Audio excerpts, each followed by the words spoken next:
Malaysia சிங்கப்பூரில் ஃபேமஸான ரொட்டி ஜான் வீட்லேயே எப்படி செய்யலாம்னு பார்க்கலாம். ரொம்ப எளிமையான ரெசிபி தான் இது. செஞ்சு பார்த்துட்டு உங்கள் ஃபீட்பேக்கை சொல்லுங்கள். Welcome back my channel.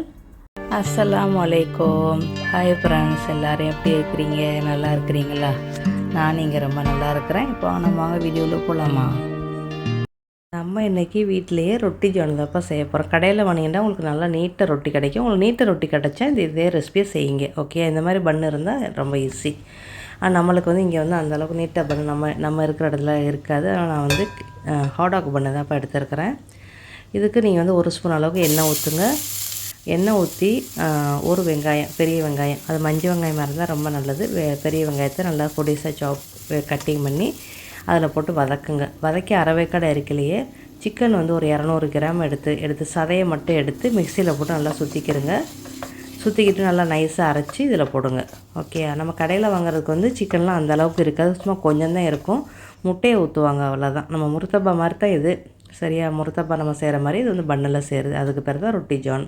கொஞ்ச நேரம் மூடி வைங்க. அந்த கோழி கொஞ்ச நேரம் வேகட்டும். வெந்த பிறகு நீங்கள் எடுத்து பாருங்களேன். ஒரு 5 நிமிஷத்தில் உங்களுக்கு இது வெந்துடும். அது தண்ணியும் விடும். தண்ணியும் கொஞ்சம் வற்றின பிறகு மசாலா போடுங்க. பாவு பச்சி மாதிரி, ஆனால் இது சிக்கன் போட்டு இப்படி செய்கிறது. இதுக்கு பேர் ரொட்டி ஜான். ஒரு அரை ஸ்பூன் அளவுக்கு மஞ்சத்தூள் போடுங்க. இது நீங்கள் பிஸ்னஸ் ரீதியாகவும் நீங்கள் செய்யலாம். கண்டிப்பாக செஞ்சு பாருங்களேன். அதில் 1 ஸ்பூன் அளவுக்கு சில்லி பவுட்ரு போடுங்க. சின்ன ஸ்பூனில் தான் நான் போடுறேன், ரொம்ப உரப்பு வேணாம் அப்படின்ட்டு. 1/4 ஸ்பூன் அளவுக்கு மிளகுத்தூள் போடுங்க. மஞ்சத்தூள் அரை spoon, 1 spoon chilli powder, 1/4 spoon அளவுக்கு மிளகுத்தூள், கொஞ்சம் உப்பு ரொம்ப நறுக்குன்னு போட வேண்டாம். அரை உப்பு தான் பொதுவாக இதுகளுக்கெல்லாம் இருக்கணும். அதை பார்த்துக்கிறேங்க. கோழி, வெங்காயம், மசாலா எல்லாம் மிக்ஸ் ஆன பிறகு அடுப்பு அடைச்சி வச்சுருங்க. அடுப்பு அடைச்சி மூடி வச்சுருங்க. அந்த சூட்டில் அது வேகட்டும். அதுக்கு ஒரு கோப்பைக்கு மாற்றிக்கிறங்க. ரொட்டி ஜானுக்குள்ளே மசாலா ரெடி. அப்புறம் நம்ம ரொட்டிக்கு ஒரு முட்டை மெனிக்கு 3 முட்டை ஊற்றுறேன். நான் 3 முட்டை பத்தாது. நம்ம ஏற்கனவே 4 ரொட்டி செய்கிறோம். இது கிட்டத்தட்ட 5 ரொட்டி வரைக்கும் கூட நீங்கள் செய்யலாம்ப்பா. சின்ன ரொட்டி 5 கூட செய்யலாம். நான் இன்றைக்கி 4 செய்கிறேன்.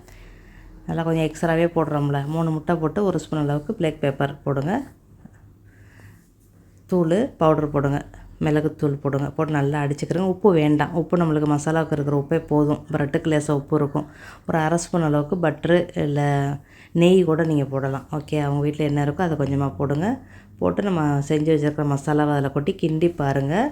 கிண்டி பார்த்து உங்களுக்கு போதுண்டா முட்டை போட வேண்டாம், எக்ஸ்ட்ரா போட வேண்டாம். இல்லைன்னா ஒரு முட்டை நீங்கள் போடுங்க. நம்ம கடையிலலாம் வாங்கினோம்னா முட்டை இருக்கும், சாஸுகள் இருக்கும், அப்புறம் கேபேஜ் இருக்கும். இவ்வளோ தான் இருக்கும். நம்மளுக்கு கோழி கொஞ்சம் தான்ப்பா இருக்கும். இவ்வளோலாம் போட்டு செய்ய மாட்டாங்க. நம்ம வீட்டினாலும் நம்ம அதிகமாக போட்டு செய்கிறோம். ஓகேயா, அப்புறம் இன்னொரு முட்டை எக்ஸ்ட்ரா பண்ணி நல்லா மிக்ஸ் பண்ணி வச்சுருக்கேன். இப்போ பார்த்திங்கன்னா முருதப்பா மாதிரியே இருக்குது. ரொட்டியை 2ஆக வகுந்துக்கிறங்க. ரொட்டி இந்த பன்னு ரொம்ப லேசாக நிப்பீஸாக இருக்குப்பா. ரொம்ப லேசாக இருக்குது. அந்த மாதிரி இருக்குது. வர எல்லாத்தையுமே குறைச்சிட்டாங்க. அதில் லேசாக பட்டர் தடவுங்க.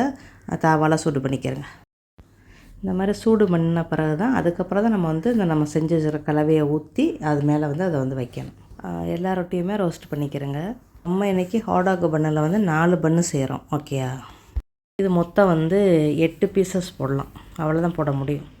அப்புறம் ஒரு கரண்டி தோசை கரண்டி இருக்குல்ல, அதில் ஒரு கரண்டி ஊற்றுங்க. அது சும்மா சோமுட்டை இருந்தாலும் பரவாயில்ல.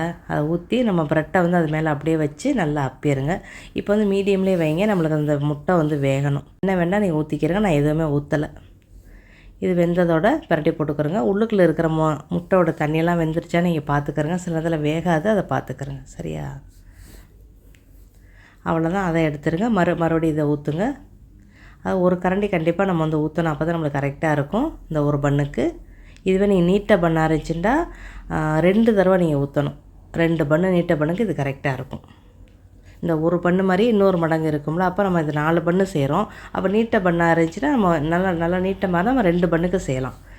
அதில் ஒரு 4 பீசஸ் வெட்டலாம், இதில் ஒரு 4 பீசஸ் வெட்டலாம். எல்லாமே ஒன்று தான். பன்னு சிறுசு, அவ்வளோதான். ஆனால் இது ரொம்ப ஒல்லியாக இருக்குப்பா இந்த பன்னு. ஹாடாக்கு ஓகேயா இருக்குது. ஆனால் இதுக்கு ரொம்ப சிரமமாக இருக்குது. இப்போ இதில் லேசாக பட்டரை லேசாக சூடு பண்ணி வச்சுக்கிட்டு ப்ரஷ் இருந்தால் ப்ரஷ்ஷில் தடவுங்க.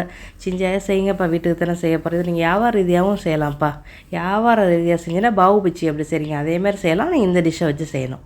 அப்புறம் என்ன வைக்கிறீங்களோ வைக்கலையோ அது பிரச்சனை. முக்கியமாக கேபேஜ் வைக்கணும். முட்டைக்கோசை நீங்கள் பொடிசாக கட்டிங் பண்ணி அதில் வச்சு மயோனீஸ், சாஸ், சில்லி இது 2 கண்டிப்பாக வைக்கணும். மறு சாஸு கூட நீங்கள் வைக்கலாம். பிளாக் பேப்பர் சாஸ் வைக்கலாம், சீஸ் சாஸ் இருக்கும் அது வைக்கலாம். கொஞ்சம் எக்ஸ்ட்ராவே வைக்கலாம்.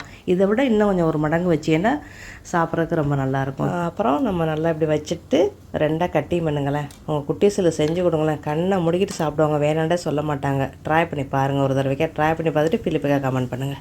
இதில் வந்து சீஸ் இருந்தாலும் திருவி போடலாம், நம்மகிட்ட அது இல்லை. நான் சேலட் வைக்கிறேன். அப்புறம் கேபேஜை கொஞ்சம் அதிகமாகவே வைங்க. சோஸ்லையும் கொஞ்சம் அதிகமாகவே ஊற்றுங்க. நான் லைட்டாக தப்பா ஊற்றுறேன், எல்லோரும் நோன்பு வச்சுருக்கனால நான் கொஞ்சம் லைட்டாக தான் கொடுக்குறேன் சோஸில்.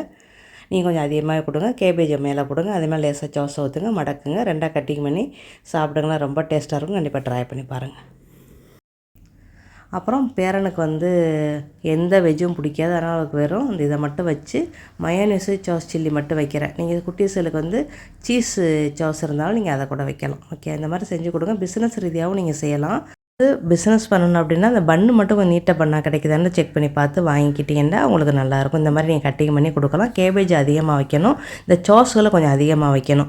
சீஸு சாஸ்லாம் வச்சிங்கன்னா நீங்கள் வந்து அதுக்கு தனியாக சார்ஜ் பண்ணிக்கணும். அப்புறம் பிளாக் பேப்பர் சாஸ் கூட நீங்கள் கொஞ்சமாக வைக்கலாம், நல்லாயிருக்கும். இந்த மாதிரி கட்டிங் பண்ணி உங்கள் குட்டீஸுக்கு கண்டிப்பாக செஞ்சு கொடுங்களேன். வீட்டில் முதல்ல செஞ்சு கொடுங்க, சின்ன பண்ணாக இருந்தாலும் செஞ்சு கொடுங்க. உங்கள் குட்டீஸுக்கு கண்டிப்பாக விரும்பி சாப்பிடுவாங்க. கொஞ்சம் டிஃப்ரெண்ட்டான டேஸ்ட்டில் உங்களுக்கு இருக்கும். ட்ரை பண்ணி பாருங்கள். ட்ரை பண்ணி பார்த்துட்டு உங்களுக்கு பிஸ்னஸ் பண்ணுற ஐடியா இருந்துச்சு அப்படின்னா இந்த ரெசிபியை கண்டிப்பாக ட்ரை பண்ணி பாருங்கள். அடுத்த பதிவில் சந்திக்கலாமா? வாழ்க வளமுடன்.